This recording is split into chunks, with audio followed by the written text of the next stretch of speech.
నమస్తే, welcome to frankly with Telakapalli. ఏపీలో శ్వేతపత్రాల పరంపర కొనసాగుతూనే ఉంది. ఇప్పుడే వివిధ అంశాలపై శ్వేతపత్రం విడుదల చేశారు. కీలకమైన శ్వేతపత్రం విడుదల కాబోతుంది. అది ఆంధ్రప్రదేశ్లో శాంతి భద్రతల మీద. శాంతి భద్రతలు పూర్తిగా విఘాతం కలిగింది అని. మరి ఈ 40-45 రోజుల్లోనా లేకపోతే గతంలోనా ఆ శ్వేతపత్రంలో ఉన్న అంశాలు ఏంటి చూడాలి. ఎందుకంటే వీళ్ళు పాలన మొదలుపెట్టిన దగ్గర నుంచి విపరీతంగా అరాచకాలు చేస్తున్నారని జగన్మోహన్ రెడ్డి గారు కూడా ఈరోజు ట్వీట్లో కొన్ని కీలకమైన అంశాలు ఆయన ప్రస్తావించారు. అది కూడా మనం డిస్కస్ చేద్దాము. ఇక వైసీపీ టీడీపీల మధ్య యుద్ధ వాతావరణం కొనసాగుతుంది. ఎన్నికల సమయంలో ఏదో కొనసాగుతున్న అంశం ఈరోజు కూడా కొనసాగుతున్న నేపథ్యం దురదృష్టకరం అని చెప్పి మాట్లాడే పరిస్థితి. ఇక జగన్మోహన్ రెడ్డి గారి ట్వీట్ సారాంశం చూస్తే ఏపీలో రాక్షస పాలన కొనసాగుతుంది, ప్రాణాలకు రక్షణ లేకుండా పోయింది, వైసీపీని అనగదొక్కాలని చూస్తున్నారు. ప్రభుత్వం వచ్చిన 45 రోజుల్లోనే హత్యలు అరాచకాలు ఏపీ చిరునామాగా మారిపోయి అని తీవ్ర పదజాలంతో ఆయన ట్వీట్ చేయడం. ఇక వినుకొండ హత్య ఘటనే దీనికి పరాకాష్ట. రెడ్ బుక్ రాజ్యాంగాన్ని అమలు చేస్తున్నారు. ఏదైతే ఏ ముహూర్తాన్ని మరి ఆయన రెడ్ బుక్ అని చూపించారో అందులో ఉన్న సారాంశం ఏంటో, అందులో ఉన్న పేర్లు ఉన్నాయన్నది, ఎవరు ఉన్నాయన్నది లోకేష్ గారికి మాత్రమే తెలిసి ఉండాలి. కానీ అది మాత్రం బాగా పాపులర్ అయింది. సో ఏపీలో శాంతి భద్రతలు అనే అంశాన్ని మోదీ అమిత్ షా దృష్టి పెట్టాలి. ఇది చాలా కీలకమైంది.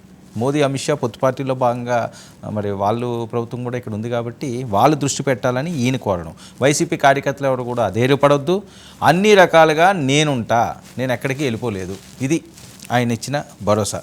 మరొక వైపు ఈ అంశం ఈయన ట్వీట్ చేస్తుండగానే పొంగనూరులో కాల్పుల వరకు వెళ్ళిన పరిస్థితి. ఏం జరుగుతుంది ఆంధ్రప్రదేశ్లో?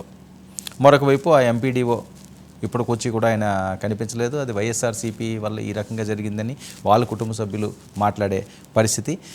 ఇక ఈ ఎపిసోడ్లు ఎలా నడుస్తుంటే పద్ధతి ముద్రగడ ఆయన అంశం మరొకసారి తెర మీదకి వచ్చింది. అంబటి గారు వెళ్ళి ఆయన పరామర్శించడం, ఇవన్నీ కూడా మనం చర్చించడానికి మనతో పాటుగా తెలకపల్లి రవి గారు సిద్ధంగా ఉన్నారు. రవి గారు నమస్తే అండి. నమస్తే వర్మ. ఏపీలో శాంతి భద్రతలు, శ్వేతపత్రం విడుదల, వైసీపీ టీడీపీల మధ్య కొనసాగుతున్న దాడులు ఏం సూచిస్తున్నది? ఏంటి పరిస్థితి ఏపీలో? అంటే శ్వేతపత్రమేమో గతంలో జరిగిన దాని మీద బహుశా తాము అధికారంలోకి వచ్చేటట్టుకున్న పరిస్థితులు వీటన్నిటి మీద బహుశా దాని తర్వాత కొనసాగింపుగా అదే చేస్తున్నారని చెప్పడానికి బహుశా అధికార పక్షం వాళ్ళు ఇస్తున్న అధికారిక శ్వేతపత్రం కదా. కానీ అదే సమయంలో మరి దాని వెనక ఏమైనా లోతైన శక్తులు ఉన్నాయా, ఎక్కడెక్కడ ఎలాంటి వాళ్ళు ఉన్నారు? శ్వేతపత్రాల ఉద్దేశం అదే కదా. లోతుల్లోకి వెళ్ళి ఎక్కడెక్కడ ఏ రకాల మాఫియాలు పనిచేసి ఈ పరిస్థితి తీసుకొచ్చాయి. రాజకీయ కలహాలు మాత్రమే అయితే ఎప్పుడు ఏదో ఒక విధంగా ఉంటాయి, అదొక రకం. కాబట్టి శాంతి భద్రతలు లేవు, అరాచక పాలన, అరాచకం రాజ్యం వెళ్తుంది, అది కదా గతంలో. కాబట్టి అనేక ఘటనలు జరిగాయి నిస్సందేహంగా. ఇప్పుడు కూడా కొన్ని జరుగుతున్నాయి. ఇది వేరు, రెండింటిని మళ్ళీ పోల్చకూడదు, కలిపి చెప్పకూడదు అంటారు మళ్ళీ. అది కూడా ఒక సమస్య ఇక్కడ. కాబట్టి చంద్రబాబు నాయుడు గారి ఉద్దేశంలో మరి ఆయన ఏమేం చెప్తారు? మిగిలిన వెంటనే ఆర్థిక విషయాలు, విధానపరమైన అంశాలు. కాబట్టి వాటి మీద మనం ఒకటి మాట్లాడాము. ఇప్పుడు శాంతి భద్రతలు అనేసరికి ముఖాముఖి రెండు పార్టీల మధ్య జరిగే ఘర్షణలు, వాటి సమస్య వస్తుంది. ఇంకొకటి ఏమో పోలీసులు అనుసరించినటువంటి వైఖరి, అరికట్టారా లేదా వీళ్ళే కావాలని రెచ్చగొట్టారా, చూసి చూడనట్టు పోవడం వల్ల పెరిగాయా, ఇలాంటి చాలా సమస్యలు వస్తాయి. మనం చూసిన తర్వాతే దాని మీద రియాక్ట్ అవ్వడం చాలా మంచిది. కానీ సమస్య అయితే ఉంది.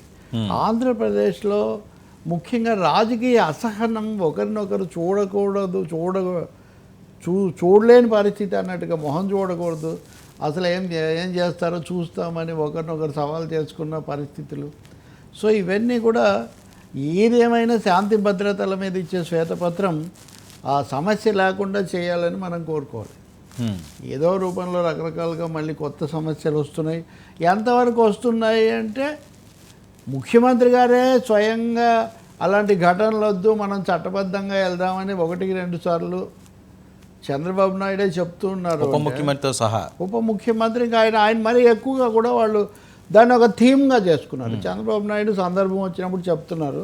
ఈరోజు కూడా నాదెండ్ల మనోహర్ వాళ్ళ పార్టీ వాళ్ళ క్రియాశీలక సభ్యత్వం ఇస్తూ ఆ సందర్భంగా మీరు ప్రజల్లోకి వెళ్ళి బాగా పనిచేసి ఇదంతా చేస్తే ఉపయోగం, మనం పెరుగుతాం, కానీ ఈ దాడులు లేకపోతే ఇట్లాంటి వాటి వల్ల కాదు అని ఒక సందేశం ఇస్తున్నారు.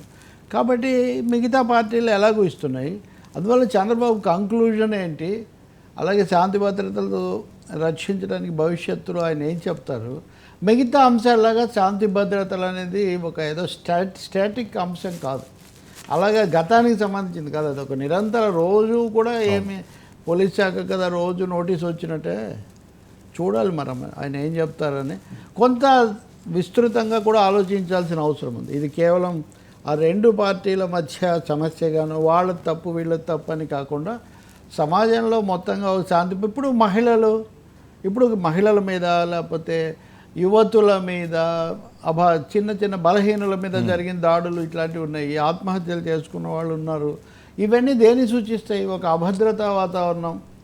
అవును, దాన్ని కూడా పోగొట్టాల్సిన అవసరం ఉంది. కానీ భద్రతాయుత వాతావరణం, శాంతియుత వాతావరణం ఆంధ్రప్రదేశ్లో మళ్ళీ బాగా పునఃస్థాపించడానికి లేదా బలంగా స్థాపించడానికి చంద్రబాబు నాయుడు ప్రణాళిక ఏంటి అనేది మనం చూడాలి. ఆ దిశలో ఉంటుందా అది అని.